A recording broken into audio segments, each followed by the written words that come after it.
ইউকেতে এখন সামার চলছে, সূর্য ডুবতে ডুবতে প্রায় 9:30-10টা। এখন সন্ধ্যে 7:30 বাজে, কিন্তু বাইরের আবহাওয়া দেখে আপনি বুঝতে পারবেন না। তো দেরি করে অস্ত গেলে কি হবে, টাইম টু টাইম খিদে তো আমাদের পাবেই।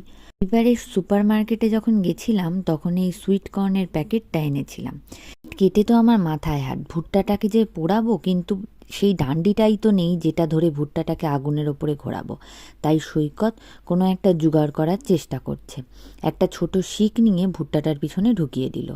ভালো করে তেল মাখিয়ে নিলাম, তারপরে গ্যাসের ওপরে ধরলাম। জানি এক্ষুনি অনেকে কমেন্টস করবে যে গ্যাসের ওপরে পোড়ানো একদম ভালো নয়, কিন্তু বিশ্বাস করো এখানে আর কোনো উপায় নেই। গরম গরম ভুট্টার ওপর লেবু আর নুন মাখিয়ে খেয়ে নিলাম। কেমন খেতে? দেশের থেকেও ভালো লাগে। দেশের থেকেও ভালো খেতে, একদম কচি ভুট্টাটা।